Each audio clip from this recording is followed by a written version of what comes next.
Hi guys, this is Brain Bulb. In this video we're going to explore another technique of learning.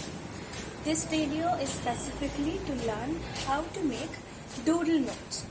It basically means you have a lesson, you have different concepts in the lesson, but making pages and pages of notes might be difficult when you come back to revise the same concept.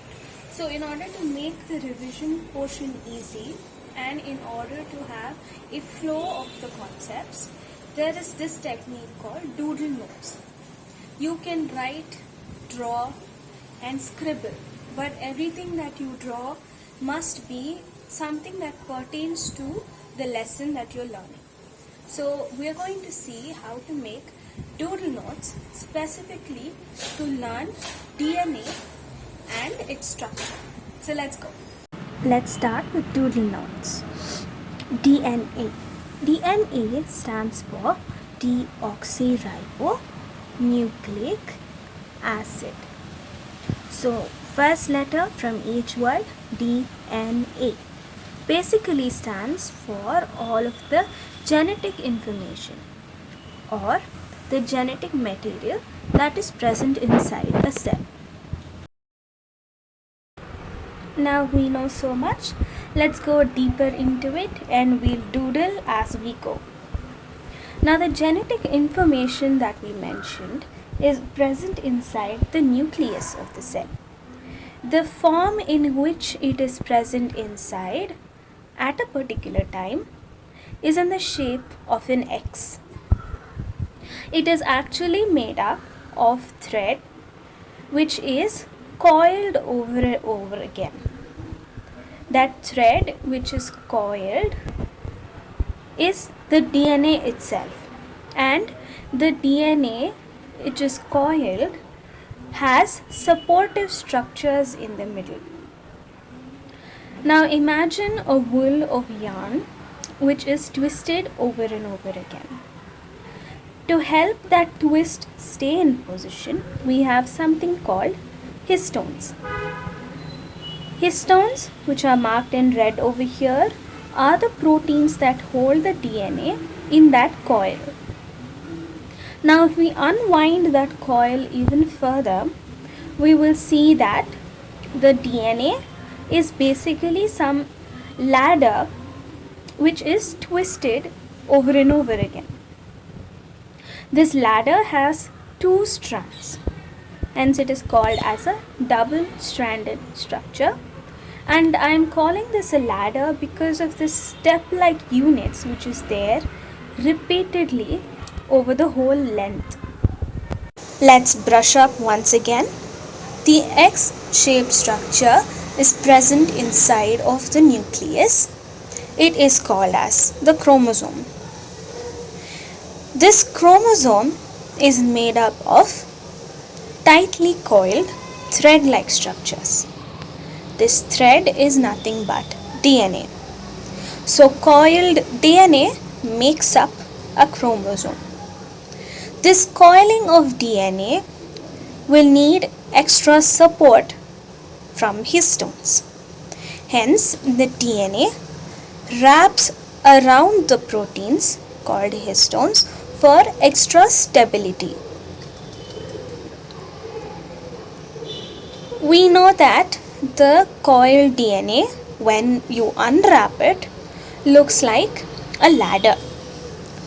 Each portion of that ladder is called gene. If you've heard of genetics, it is a subject that deals basically with this gene.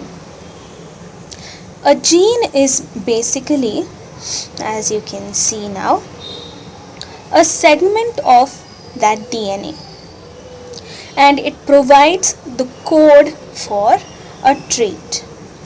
A trait is basically a character that is expressed in an animal or a plant. If we go below the ladder-like structure, you will see that the ladder is twisted. Hence, that structure is called helix. In the helix, you will see that there are repeating units as if they are the steps of the ladder.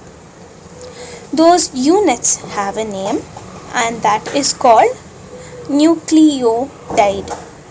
It is different from a nucleoside. So note, when you write nucleotide, we're talking about each unit in the helical structure of DNA.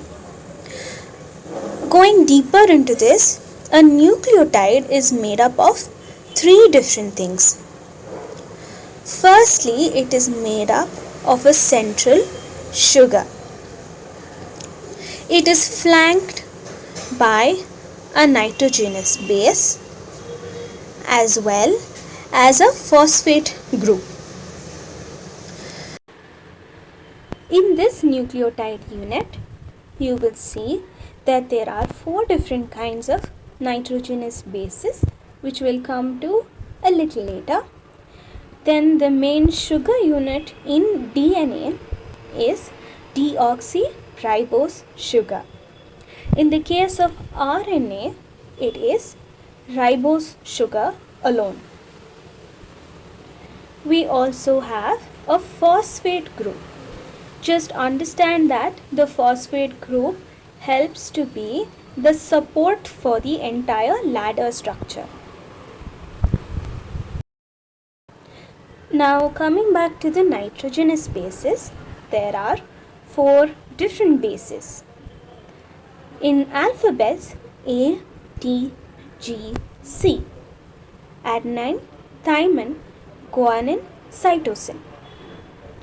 Now adenine and thymine can be remembered as apples in tree. A, T. Guanine and cytosine can be remembered as garage of cars. G, C. So when we talk of nucleotides, we have 4 different kinds. Phosphate group and the sugar join with A, T, G or C to give us 4 nucleotides. That is all of the basics which is involved in the concept of DNA, and that is how we derive the entire concept in the form of doodle notes. So now that you have understood how to make doodle notes for a particular concept, you can apply the same technique for any other concept that you want to learn, and something that you want to keep ready in case you want to come back and revise. So if you want me to make doodle notes for any other concept, or if you have any doubt pertaining to DNA and its structure, make sure to leave it down in the comments below. I'll make sure that I respond to them. Besides this, please do share this video to those who might need it. Subscribe for more and give this video a like if you were able to understand. Thank you for watching.